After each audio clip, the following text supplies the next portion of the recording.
player as ever, but is he the one that you want to see step up on a regular basis? Do you want to see some of the other guys, some of the big guns coming out and firing? We talked about this pro acid pistol rounds, for instance, but do you want to see more from the rest of the team? I mean, their best player statistically for all the majors has always been Flusha. So it's Flusha that you're kind of looking into here. Hope that it's going to show up a little bit more in the playoffs. He did have some nice rounds, some nice clutch, and then the guy in the video of Meister with Scott, best player in the world back in 2015. Yeah. He was just so good individually. Just the fact it's like, just opens up maps like training. We just run our T-Connect and you know, just kill people. And that's kind of like what we compare him to Coldzera to this day. Right? It's like Coldzera is so dominant, and that's exactly what Hofmeister was back in 2015. Why is he not there now? It's unrealistic, I think, to imagine that he's going to be able to keep up that level. I mean, the tough thing was he was so good that we even said that this Fnatic team, no matter how much they were winning, no matter what event it was, like the conversation was like, if Olaf ever drops off even a little bit, like this team is going to be in trouble. And like we see it when he had the injury, he fell off, and so did Fnatic, and they struggled to get back to that level. But if you weren't watching Counter-Strike in 2015, you missed a treat, because the Olaf even does things that Coldzera doesn't do right now. And this is a guy where entire tactics were based on him. Like think Cobble. When Cobble first came out, teams like didn't really know how to play, and that be like in some of the later iterations, and Fnatic just figured out just send Olaf over to platform, and he's going to get you 2 kills, like pretty much like clockwork every single round. He's going to go, and no one could beat him, no one could outduel him, no one could outthink him in that kind of scenario. I mean, there's even an event Flusha gave a post-game interview after a win, and he's like, yeah, we just gave a timeout, and we just said, Olaf, go kill people for us. Just go win us the game. Like that was their entire conversation during a timeout, and he went and did it. So it's just like this guy. If anyone is going to get back to that level, I think Olaf would be the biggest tree we can have. But obviously, you can't go wrong saying any name on that team. Yeah, sure. Hearing that we're moving towards the Matt Vitos, just players getting their final settings together, so we do have a little bit of time to fill in. Robin, it's the ideal opportunity to talk about when you played against these guys. What was it like playing? I mean, it was 2014-15. You had some of those matches against Olaf where he just went absolutely bonkers. No, he definitely did. How do you cope with a team when they do stuff like that? It's really difficult, right? Just even if you have you think you might have a really good idea on what they're doing. And one great example is GW, the way that his playstyle is. It's very random. When you watch the game, especially back in the day, we just felt that he played stupid. That was the mindset. It was just like he plays so stupid. But he did it with confidence. But he makes it work. Right. Just random push, especially we see he's still you know, notorious for that to this day with you know, pushing, buying Mag 7s, sawed-off shotguns, and just dropping everyone, just playing really random. And even if you know what's going to happen, it's still extremely hard to play against. And when you have that. So if JW plays well, and especially for this tournament, it does open up quite a lot of space for players like Olaf Meister. Because for me, back in 2015, he was the guy who essentially made this whole the best single player to hold bomb site, for example, on Inferno. Like just the fact that it's like it didn't necessarily get all the kills, but just the fact he kept on staying alive, kept on delaying the push, so his teammates can come in and just save him. And that was something that during that era was a really difficult to do, mainly because of the overpowerness of flashes and molotovs.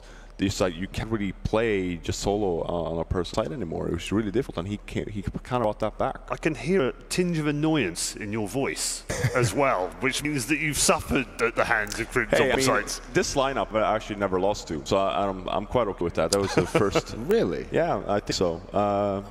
I mean, did you play this lineup? Yeah, their first lineup ever in ESL 1 Cologne. 2014. The major, yeah. Nice. Played him in the final, never lost. But I might be very correct. But you're 1-0? But he retired straight afterwards, Mike. Just like, I'm done. Yeah. I'm going on top, achievement ticked off. Yeah. No, but they're very hard to play against. I think that when this team is on fire, when this team is communicating well, and their teamwork's on point, they're just extremely deadly. I think they can beat anyone in this tournament. Rekindle that, though, haven't they? Yeah, I mean, just to touch on what Robin kind of spoke about, if you play against, I mean, this goes with a lot of different players, but whenever you're in a match against someone who's just going off the way that Olaf can, like, you just, it is like mentally exhausting, because you're just like, what can we do? No matter what we call, like, he's going to be somewhere. We have to face him eventually. If we go at him, he's going to kill 2 or 3 of us. If we go away from him, he's going to come in and clutch the rounds. It just is like this kind of hopeless feeling. And it's funny because you heard some of that talking to Astralis after their SK game. They were just like, yeah, what are we going to do? Coldzera had one of the games where he just got to do 35 kills. Like, what can you do against that? There's not really much you can do. Just go on with it, I guess. I remember Ants commentating on a game with JW back. I think it was 2014 or 15. And he said it was something like, I don't think JW even knows what he's going to do. So how the hell did the other team figure it out?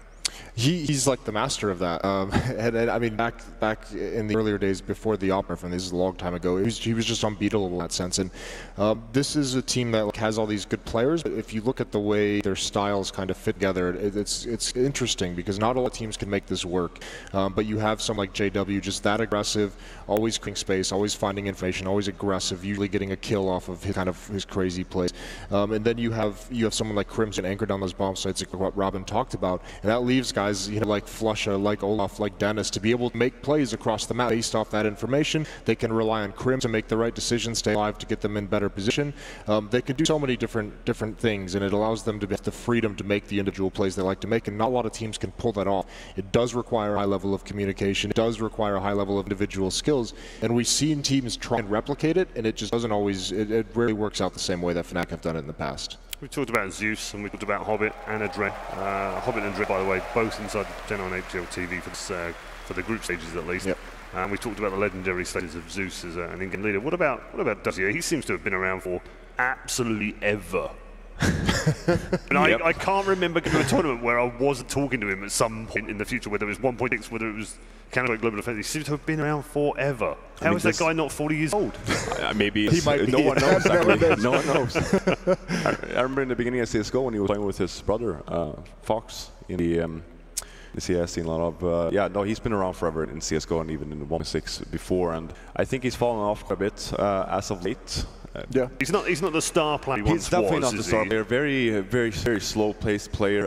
Likes to just stand in one spot and wait. This was supposed to be a really positive section on Dozier. That's to my point. Because the fact that he likes to wait so much, people lose patience and they run into his crosshair and get kills. And that's great to have. Well, he's playing in his 6th quarterfinal. How many did you have? Well, quarterfinals? Yeah. I only played 3 majors. Oh. 3 for 3 though. I'm 3 for 3. Yep. 3 finals. 3 finals as well. Oh, I know. Yeah, the only player in history to do it. I can't win. I was trying with the stats, but there's no way you can actually beat Fnatic with stats like that. So, yeah, he's playing his quarterfinals, so plenty of experience on this side as well. I'm hearing that we're headed towards the veto. You can see the players just getting ready in the lobby. So let's turn our attention to maps in this, because it's obviously very different for those that were tuning into the group stage. We had this brand veto format. It did throw a few curveballs here and there. We're pretty much back to what we expect now. It's a best of 3. They're both going to choose their best map, you'd assume, and then we end up somewhere in the middle for the 3rd one. Yeah, but the interesting thing is going to start being, I think it's a pretty cool curveball that Fnatic have because of how close that nuke game was versus Astralis. Is like, now our team's going to be a little bit intimidated or scared at that. Or is Fnatic even, was that map specific to Astralis, or can they bust the map out against other opponents as well? But I mean, right off the bat, you have to imagine Gambit's going to take away Mirage. It's a map that Fnatic loves to play. It's like one of their most played maps. Fnatic, you imagine, is going to take out Cobb, which is like the 2nd best map. Fnatic like Overpass, so I imagine they'd leave that one in at least until later. The big thing is, Gambit has Overpass and Cobble. This is like their overwhelmingly 2 best maps you have. And then when you get to the other ones after that, it's Train and Inferno. And Fnatic actually beat them on both of those maps at DreamHack Summer. So you do get a little bit of a risky situation. I think we'll see definitely one of those maps, one of those either Train or Inferno in this series. Yeah, it was actually quite funny that event, the DreamHack Summer one, actually Nuke was the 3rd map. So even back then. So I don't think we're going to see that necessarily gamble coming in from Fnatic. I really don't think they're going to just be gambling. And even though they played good versus Astralis on Nuke, I think they have a lot of other options, and this is a team that can essentially play every map. So I think coming into it, like Jason was saying, Gambit is really good on certain maps, but one of them is Cobblestone, but that's Fnatic's pro band. So. I mean, the funny thing is, like, both of these teams play like 6 maps, right? At least 6, but like they don't have like outside of Overpass Hobble for Gambit, there's not like any overwhelming favorite map for Fnatic in terms of like their winning percentage. But they do play like all the best teams in the world on some of these maps. So take that with a grain of salt. It's just going to be. I think that nuke thing is going to be a pretty interesting part of this. Gambit hasn't played it since April, so that could be a dangerous map to get on, but. Yeah, I think if you're Fnatic, you have to take out one of Overpass or Cobble. You can't let both of those maps go into the process. These lineups this year have only played Inferno or Train whenever they've met. Oh, I didn't know that. That's quite. Only those maps. Last time they played different maps was actually E-League, which they had slightly different lineups, of course, where they played Dust 2, Overpass, and Cash. Ah, Dust 2. Good old us. How we miss it. I'm not going to see it now. Did I raise a little thing? That yeah, you've brought the mood down to Dust, Paul. Camaraderie's at an all-time low. Damn. It's all right. But it's coming back, so it's all good, and it'll be new and brilliant and fun and interesting and back in the room. Yes. Yeah, Fnatic is going to. I would like to see them. I think they should be fine with Train if that goes in. I mean, because you have to think that Mirage isn't going to be available to them. So what would they pick after that? They don't have like great win rates. Nothing else necessarily sticks out. But against a team like Gambit, they've already beat them on it. That's kind of where you lure them into a trip, I guess. If you're Gambit, is just saying, yeah, we know what to do now. Finally, if we've played it so many times this year, surely by now you can come up with a solution to what Fnatic does. Yeah, and under these lineups, by the way, I love the stairs. Fnatic haven't lost to Gambit this year At all. No. Actually, These lineups. Speaking of, I would love for Gambit to actually pick Ash. Would you? Yeah. Why? Just a gamble, like you're saying, they've only played Train Inferno before, and if it's like Fnatic has a pretty good idea on what Gambit likes to do on those maps, even if and it's maps as well that really puts the strength of Fnatic players, especially a map like Train. You have JW, like I said, just pushing randomly everywhere with Mag 7. So you have all of my So did Gambit look at that and think, at all of them, we understand how they play on all these maps, and then actually suddenly they get thrown a completely different map? That's why I'm thinking this. That's why I put such emphasis on the nuke thing. I just want to know if like Fnatic has that pair just in general, or if it was just for Astralis. I think that'd be a very cool way to kind of be able to play chicken with different teams in the veto process. Obviously, that's not going to work in against an SK or an Astralis if they get there. But against Gambit, you might be able to do it. They haven't, like I said, they haven't played it since April, and it's not exactly a great map for them. So you could throw that in there, but I think the big thing for Fnatic is because they've got so many maps in the pool that are like all around, like right around the same, just average win rate, and maps they're not great on but then compete on. I think you have to take away just the best maps. I think that's their goal. You're going to get at least one with this veto process, right? You have to be able to take out Overpass or Cobble, and I think Fnatic is just going to be much more confident, obviously, on Overpass. They barely even play Cobble these days. There was a question I had on social media a couple of days ago which we didn't manage to get to, which was, why is Inferno so popular at Majors? It is the most played map in history. It's also been the most played map here.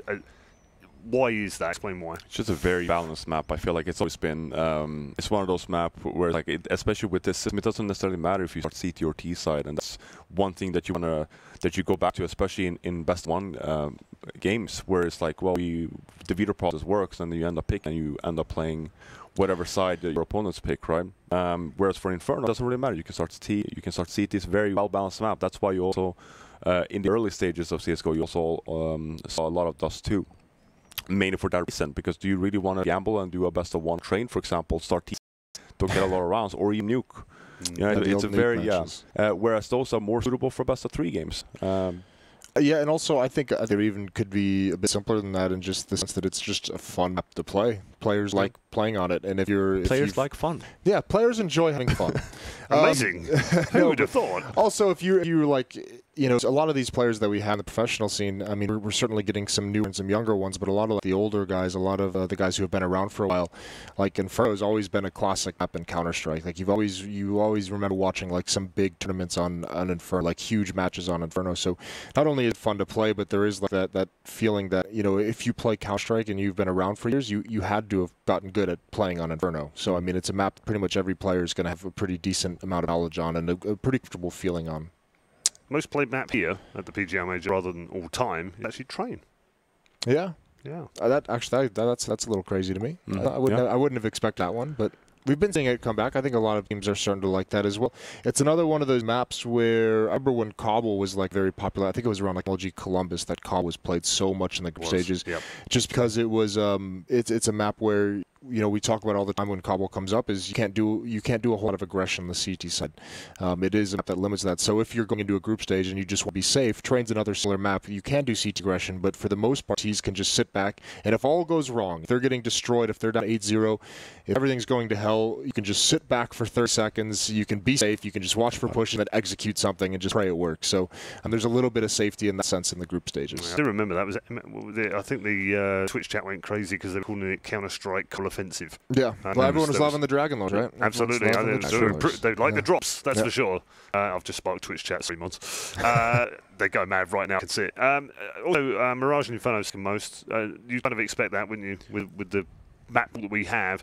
But do you think it will switch around when we're into the best of 3s? Because playing so much of the Train and Inferno, teams will know how the other teams are playing, so maybe they want to move away from those. No, I'm definitely, and on top of that, you only get one ban in the beginning, right? So we'll definitely see a lot more variety, I'd say, in the playoffs compared to what we saw in groups, and especially now as well, we don't have. I feel like that's why we always had the randomizer first, because then you got a lot more. You missed the randomizer. I do like the randomizer. He's a heathen. He likes the randomizer. I liked it, you know? Listen, I think we should just get the coin flips back. Yeah, maybe we can just... yeah, we can start that up again. Yeah, that's fine. That's fine. No, but I think we're just going to see a much larger spread here of maps. Whereas teams just tend to have one per ban, and that's the one that we're not going to see. But everything else I think is just up for grabs. This is where, now that we're in the playoffs of the major, this is where you bring out all the tricks that you may have worked on that you haven't shown quite yet in the group stage. You know, you might have been holding some things back. You know, maybe not for Fnatic, considering they were in that kind of do or die moment in the last match. It was either qualify or go out, so might as well bring it out then just to make sure.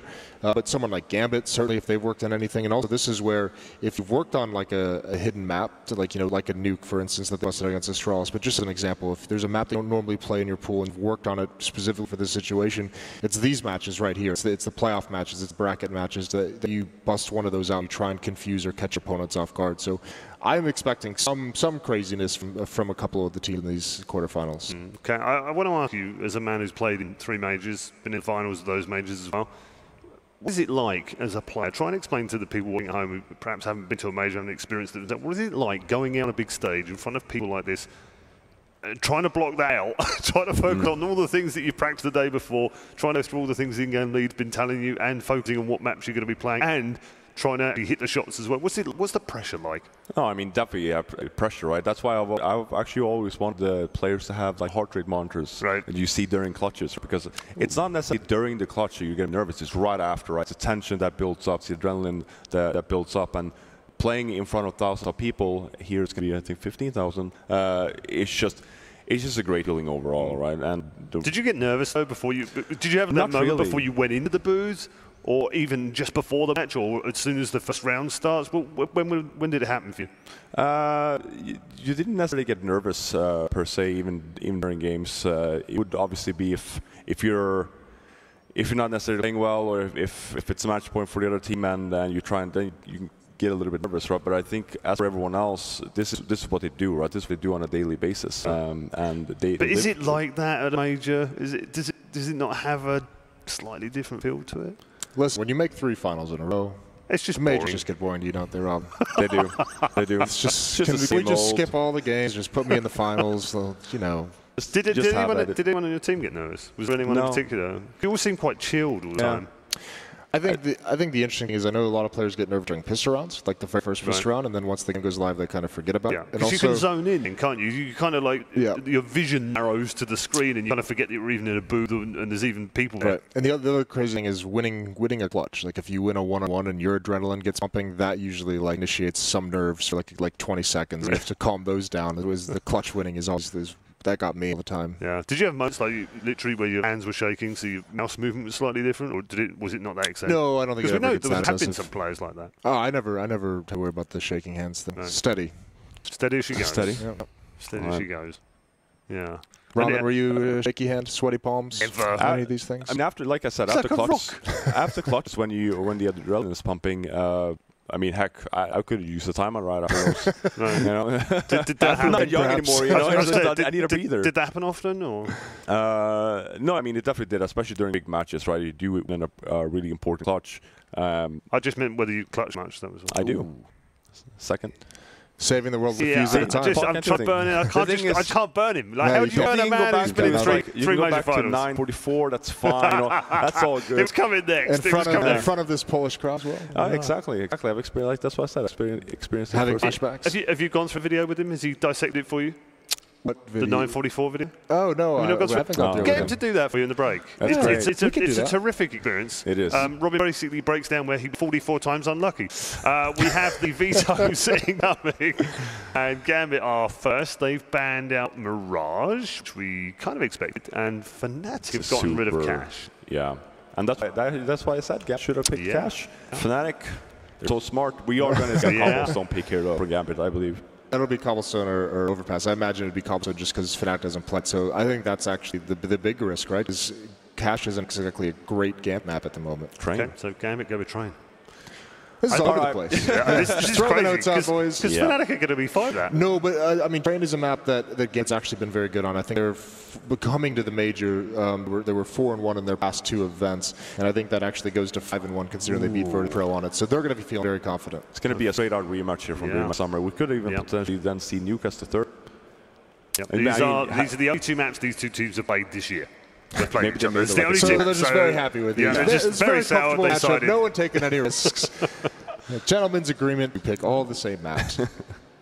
That is very curious. Why Gambit wouldn't go towards Cobble or Overpass considering they're so good on them? Yeah. Is it just comfort for each team? Could be.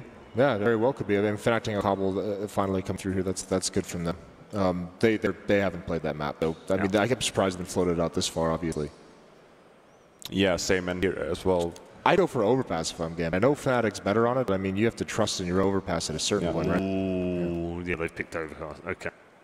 That's a sick third map as well. If it gets to that, I mean, you know, Fnatic showing good things on it, but obviously, I mean, that's just kind of the brawl map, and that just means there's no huge favorite. I guess they just looked at that. They look at Nuke and they just say we don't even want to mess with it. Well, that's more of a comfort pit as Gambit, just saying we're going to make sure that we're good on whatever map is the decider if we get to 3.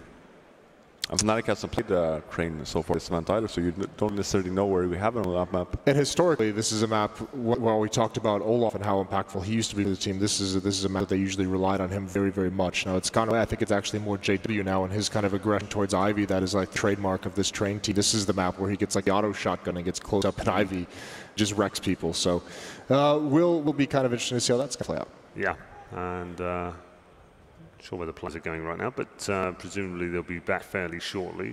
We know the maps now. I guess gives you a chance to be able to tell us and tell the world where you think this quarterfinal is going to go.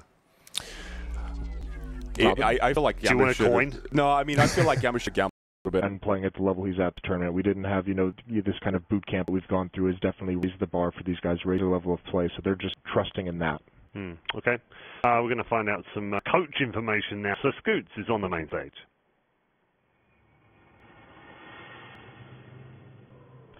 Thank you very much, Red Eye. I am Sir Scoots. I am joined by Jumpy, coach of Fnatic. How are you doing today? I do good. All right, so we'll get to the vetoes and how you feel about that. I want to get a little historical stuff going first off. Obviously, there's big talk about this is a rematch from E-League, but in a way it really isn't. Sure, Gambit the exact same roster, but this is the old Fnatic roster back, right? 2 guys have left. The Godsend boys have come back after their brief vacation. So that, in your mind, probably resets it entirely, yeah? Yeah, but we faced them DreamHack Summer in Jönköping, and we beat them in the best of 3 there. So maybe this is like a rematch, but not a major rematch. And let's talk about, they had a 3-0 group. Breezed right through, a couple days off to chill, relax, practice. You guys, as I talked to Olaf, Mr., never make it easy on yourselves. You went 3-2, you ended up getting out. What did you do yesterday? How are you prepping in versus them having more? I think we prepped like for every match. Like we talked about the veto, and it kind of got the way that we expected. So we feel good. We feel good. Confident. We talked a lot about motivation. Obviously, Fnatic motivated to be back on top again, kind of the old crew back together. Champions back to back for some of them. All sorts of great stuff there. Zeus has added a new fire to Gambit. He's got this revenge motivation thing going against Navi. He wants to do really well. And then you've got little old Adrian on that side. So how does your motivation, excitement, going to battle theirs? I think like to play like playoffs in a major is motivated by itself, and it's a great team we're facing, and we want to take them down. Let's talk about the map. So they picked Train, you picked Inferno, you end up on Overpass. Kind of maps for both of you. How are you feeling about the way that went? We feel good. We expected to pick Cobble or Train, so it felt good. And we've been working a lot on our both Cobblestone and Train, and now it ended up on Train, and we hope our practice gives the result we wanted. One last question for you. Let's say you're a fairly new fan to Counter-Strike, don't know either team too well, you're watching from home. Who are your players to watch from either team? Oh, I think it's hard to say. In our team, I think everyone can show up and be a star of the game. And I think in Gambit, like Advent's been playing an amazing tournament, so it's a player to watch. All right, thank you very much. Good luck. That's going to do it for us, Red Eye. Back to you guys at desk. Revenge all over the menu for this one, whether it be DreamHack or previous majors. It is Fnatic versus Gambit. We're going to get final thoughts from a pair of analysts right now. Robin, it's interesting what he said, Jumpy, there, because he said they expected Cobble. So that means they must have a plan for it then. No, definitely. I mean, hence the. So they mind game them, haven't they? Exactly what Jason was saying. I'm glad he's confused because I don't know. They mind game themselves. I don't understand it. Why do teams do this themselves? Why do they want to make it so difficult? I don't know, but that's why Fnatic was so smart, right? Because they said they expected Cobble or they expected Train. They were preparing for both of them. Hence the cash ban, right? And that's enough that I said in the beginning. It's like, if it's open, Gambit should be cash because Fnatic really hasn't been looking great on it. But instead, I feel like, yes, they did. They ran away from a massive strength, essentially, Definitely. for what feels like no reason. This is a map that essentially made Gambit to who they are today, right? A map like Open, especially knowing that Fnatic doesn't necessarily play too much. I just feel like they're just making it harder for themselves. Yeah, I mean, if you look at it, they're Cobble 12-2 on it this year. They only lost to FA, and then, well, oddly enough, they lost to CLD with Star Series, which again doesn't make a lot of sense. But that's where we are. But like, why don't you pick that up? But either way, let's beyond that. I've had enough. Train being first map. I'm done with it. I want to go back to the aberration there. North American Counter-Strike winning on the top. That's what triggered him. I mean, because he hasn't said anything bad about North American Counter-Strike in at least 8 hours and 20 minutes. It's really not that surprising when you remember that. Yep, fair enough. Fair enough. Incoming flame. I don't. Oh yeah, I'm done. Yeah, my Twitter's gonna blow up. Yeah. Let's bring our commentary. Absolutely. Absolutely. We're disappointed because we couldn't see you spinning around in the lights in your shorts, Dan. I know, right? I'm trying to start a thing. I don't know why. It's not really catching on, is it? No, I think you look great in shorts, Dan. Stick to the commentary, Dan. It's all good. Okay. Take us into game number 1. Thank you very much, Paul. A big arena. It's almost full already in the first game of the live stage of this major. Quite looking forward to this matchup, Gambit versus Fnatic. I think stylistically this is really interesting. What are your thoughts, Dan? Yeah, I think it's really difficult to prepare for either team, and that's, I think, why it's going to be really interesting to me. I mean, Fnatic are just absolutely sort of ridiculous in how they want to move around the map. They do very unconventional and unorthodox things only they can do because they essentially say, where one team might say, okay, guys, let's gather up over here, and we've taken this bit of map control, and we'll attack together here. Fnatic will be like, oh, let's just push everywhere at once and take 5 different aim battles, and that's just the style that they have, and it's just very exciting. And you never know what to expect when you see Fnatic playing, and it seems like they've made this work once again because that was the style that gave them so much dominance, so long ago. Yeah, I think the key for Gambit is to work as a unit, whereas Fnatic are notorious for making individual plays, maybe sometimes all at the same time, to take a round or a map over the line. And obviously JW is going to be playing with confidence. They allow him free reign to make plays that don't make sense on paper. They're not logical, but they can win you a tournament. So it's going to be really interesting in that respect. Booths are quite nice as well. They're completely exposed to the public here, all directions, nothing but glass between them and people. So I am looking forward to this one. Yeah, this setup is absolutely sexy, James. I'm loving it so far. And the other thing that's going to be really interesting is the fact that we have so many big game players, like big stage players, because there's so many, I mean, as it was covered on the desk, you've got just all of the Fnatic players, right? They're so experienced, and there's so much flair to their style, and they're a team that can really play off of the crowd, as Gambit can as well. So for all the teams, it's so difficult to get to this point of the tournament where you get to play on the stage, but they've made it there. Now it's time for them to really show us what they're made of, and I mean, I'm just expecting to see crazy stuff, to be honest. Speaking of time, the 60-second countdown is very close to being activated. Just one player needs to ready up and we will be good to go. So it's time to make our GoTV picks for the first map of the first match here in the arena in Krakow. For those of you in GoTV, my personal picks, I'm a big fan of the trend. He's been delivering for his team. He's a big game player for Gambit. A clutch swing of 100 ping. I have to pick him for this map, and I'm gonna go Adrenaline Hobbit for Gambit. Who are you looking at on Fnatic? Ooh, it's a tough one, isn't it? I would probably say Olafmeister and JW actually, just because it's Train, and I mean, to be honest, you could really select anyone. It's basically a trick question. Yeah, but I'm asking you to select someone, Dan. So come on. All right, I'll go Olaf. Just Olafmeister? I believe in Olaf. The king is going to make his return. All right, and Olafmeister is quickly reconnecting to the server. He'll be back shortly, I'm sure. So many people here. Looking around the arena, we can see there's a Swedish corner, there's some Fnatic flags, and next to them there are Brazilians. They'll be in play later on. We've got German flags as well. All the commentators. But yeah, and the international commentators as well. We've got 3 commentary booths live here. I feel like we're a bit spoiled, James. You know, we get to sit here in the middle of everything. That's perfect, isn't it? Yeah, we have maybe the best view of the stage. That said, I don't start here. That's there true. We go. That is a look at the handsome people in the crowd. See the Denmark corner as well. So yeah, it's going to be good once things get kicked off. But tomorrow, when Virtus Pro start playing, I cannot imagine what it's going to be like in here. That is something that everyone's waiting to see, isn't it? It's just, I think I have no words for my expectations there. That's something where I just want to experience the sheer hype. I mean, it's legendary, isn't it? So, and they worked so hard for it too. It's just the story is just perfect. We have so many cool stories here. I mean, obviously the bracket is full of potential heartbreak as well in the way that the draw works, and also just seeing some of the newer teams too that will get to play on such a big stage. I mean, like Big, for example, that's an absolutely crazy result. But they've done so with incredibly impressive Counter-Strike. They absolutely deserve it. So I'm loving the fact that we're getting some of the old stories and the new stories at the same time here. It's great. Yeah, looking at the second half of the bracket, I really feel like almost anybody can make it to the semi-final or even final on that half of the bracket. Yeah. So I think in that respect it's going to be quite unexpected. Lots of Dozier fans in the crowd today. Nice to see that Adren brought a grill with him as well. As in an actual grill, not a girl. But the intro for him was cool.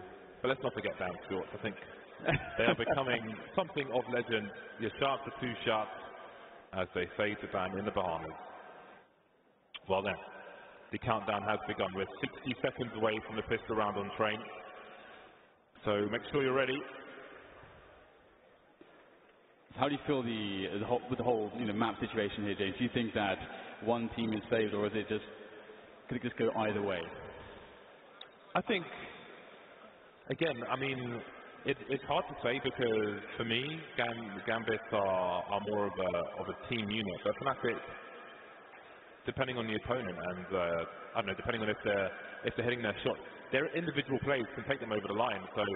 So map-wise, I think Gambit are comfortable, but Fnatic, you never really know just how strong they're going to hit, and how Gambit will be able to deal with that. If Fnatic and JW can get up to some shenanigans around Ivy on train, for example, and start pushing and doing some crazy stuff as we've seen, so hopefully his in-ears will be sorted out and they'll be good to go. I can't take it, James. I can't take the tease, the weight. It's too much. We our chairs are ready to get into this, and denied. Yeah, this is really interesting to me because I feel like for Fnatic they've waited for so long to get to this moment. I think the last, I would say, perhaps even year since when Fnatic started to fall off, and then they switched players around, and we had all the Swedish shuffles. I think there was like a really big humbling period for a lot of these players. And then they, started to reappreciate, what they had and all the success that they had that seemed to come so easily for them. And it seems like forever that we've seen them now in this position, sort of comfortable. They've re-innovated their style, and they're a more mature team, a more experienced team, and very ready for this. And as you said with Gambit, it's hard to know what to expect from them on the big stage. And again, it's you have a bunch of very experienced players there, so I've no doubt they have something special saved for this. And of course, both teams had time to prepare for one another as well, so we might see some shenanigans. Yeah, just saw Mo on your screens there for a brief time, and you get a lot of attention on Adren these days, especially when it's time to land. But Mo is an explosive ball plus. We can't forget about him, and the York, I'm sure, will be coming into play during this map and this series. Olofmeister having some frustration there with his in-ears. Yeah, the AWP is really interesting. Obviously, that's one of the things that makes Fnatic quite dangerous, because you have pretty much everyone who can basically pick up an AWP at any moment and do something, make a play with it. And obviously, this map is very interesting from that perspective on the T side. You know, originally, you know, way back when Olofmeister made it, you know, very famous. The aggressive play felt very famous when he was considered the best, basically the best player in the game at that time. He was, you know, one of the reasons was he could just run a T side, get a 30 bomb straight away by just playing very aggressively, basically winning games by himself. And we've seen, you know, glimpses of that form come back with Olofmeister. And this would really be, of course, the perfect time to see that once again. So I feel like this is really a perfect map for us to start off with these two teams. Is he good to go? Looks like he might be. Looking forward to seeing Dennis on these pistol rounds. Infamously consistent on the pistols is Dennis. Yep. Again, he'll be looking for a place in that finals and beyond. Very dangerous player. Another one of my favourites. How can he not be?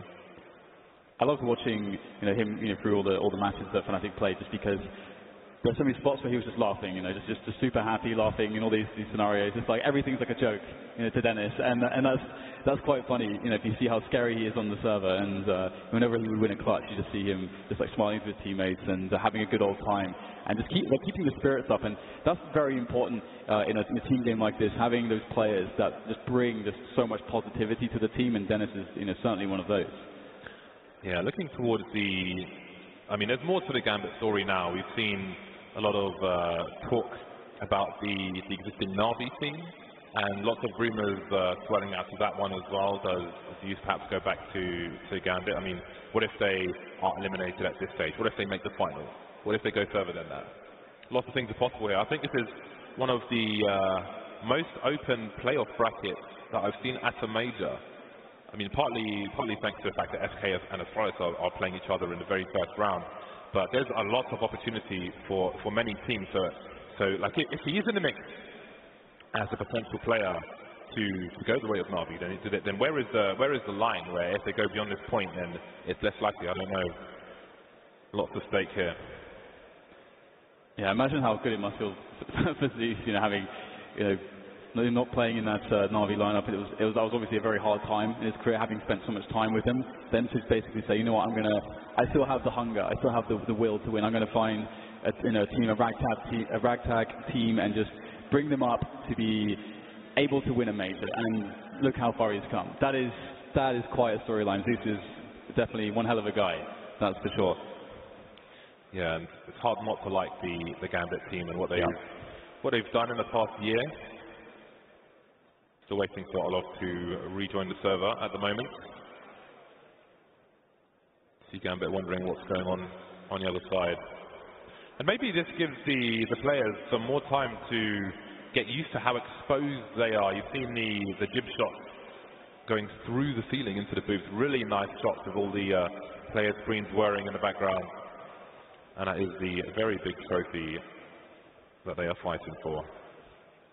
I hope the team that wins it can lift it, James.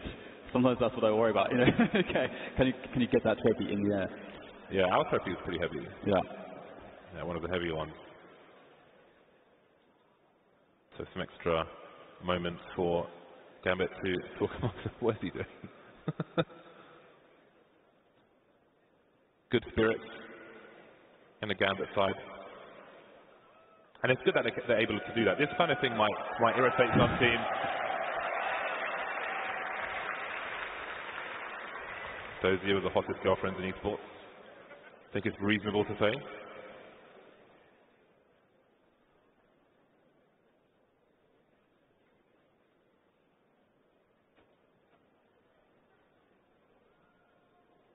So looks like there's still some issues, but is Olof back on the server? Do we have a back on the server? No. I'll play. I'll do it. Hey, I think, you know, maybe we get a chance, James. Maybe you'll get a chance. I don't know any Swedish, but, you know, it's fine. It's fine. I'll do it. I'm in there. I've got my gear. Always got my gear. Always. So his game does not appear to be open. And perhaps it's a case of channeling the audio to the right output if there are multiples.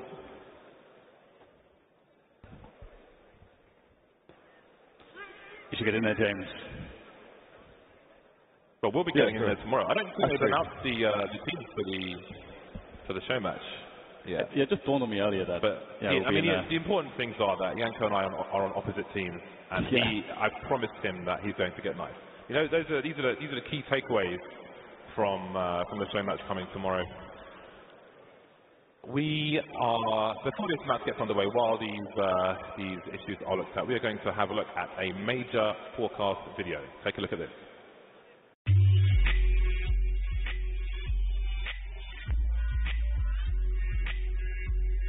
Well, I would say the favorites are like SK, Astralis and FaZe. Obviously, a team like G2 is not even a legend. It's also really dangerous. I think those teams are like the teams you would least want to play. SK, FaZe and Astralis, who are showing really good CS from months and months, so they have the consistency, so they will be good at this major for sure.